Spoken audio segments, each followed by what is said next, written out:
Yo, ogamba otya mwana wa mama. Olwaleero sinziridde Kawempe eri banna Kawempe. Buno bubaka bwammwe. By election ye Kawempe akalu kano kagenda kubbibwa. Era Simon byabakama enteekateeka azijjeeko engalo. Kino kyonda bakyenkutte wano. Eno ye voters register. Ojja ne voters register ye Kawempe eri updated. So fena tumanyi bulungi mu kalulu akaggwa 2021. Mu Kawempe abalonzi bali emitwalo 16 mu 14. Abalonzi emitwalo 16 mu 14 be balonda mu 2021. Population ya Kawempe yonna batugamba tulimu emitwalo 39 net. Kakati ku mitwalo 39 wekiba nti emitwalo 16 mu 14 ze zasobola okuregisteringa okulonda mu 2021. Olwaleero Simon byabakama afulumiza voters register up to date nga atugamba nti ku mitwalo 16 mu 14 ejalonda mu 2021 olwaleero kweyongeddeko emitwalo 3.5 mu 289 kitegeeza be balonzi emitwalo 19 mu 341. Kino tekisoboka. Kulwaki? Olwaleero toyinza kuŋŋamba nti abantu emitwalo 19 bewandisizza balonde.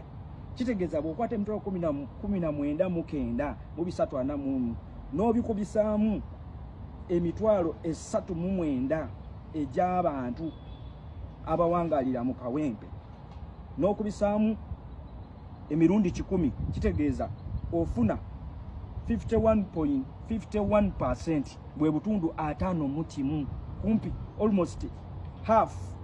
Kino tekisoboka tekibanga nawo. Okibuliriza bulungi nnyo. Kati kitegeeza gino emitwalo 3.5 gye tulina okwebuuza bana abantu emitwalo 3.5 baavudde wa era balondera wa.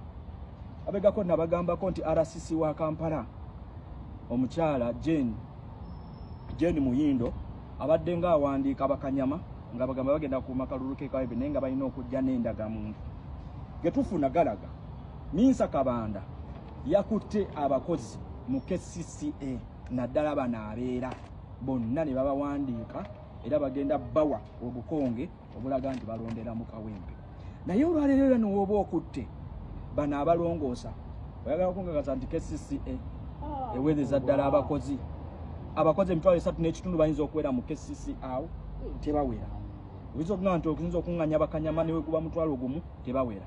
Kati kitegeeza ati nti ku lunaku lw'okulonda mwe bannakawempe mulina okwegendereza nnyo emmotoka zonna ze mugenda okulaba ezigenda osomba abantu okujja olondera mu Kawempe.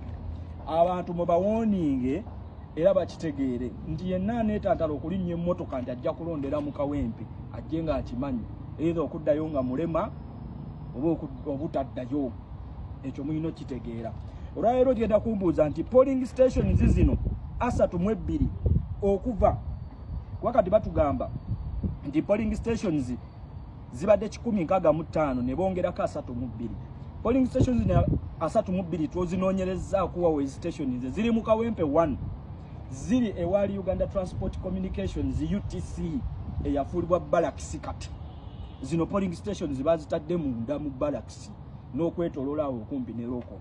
Kati ogamba nti polling stations zino ato zitadde mu Barracks munda amagye mwe gabeesingidde endala n'ogamba zifulumizo zitadde wano wabweru wa Kotagad.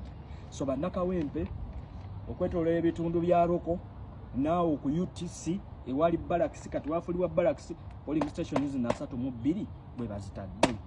So Council Elias Nalukoola kino naawe kisimbeko nnyo amannyo era bannakawempe obateeke ku alaati era olabule n'abo be bagenda okuleeta okulonda nga si ba mu Kawempe. Eno gavumenti walawo neweekwata emitwalo 3.5 zino gyegamba nti be balonzi abapya abali mu Kawempe wano nebawa owa NRM automatically abagenda kuyita polisi. Nalukoola ne munamu akalulu nga kayitirivu nga kanji naye ng'ono wa NRM agenze n'emitwalo 3.5 nga mukawedde owa NRM yagenda lona kasanvu. Kitegeeza gino emitwalo 3.5 mingi ku balonzi bwe buba bululu. So alabye video eno nsaba ogintambulize etuke ku bannakawempe tuke buli wamu wonna.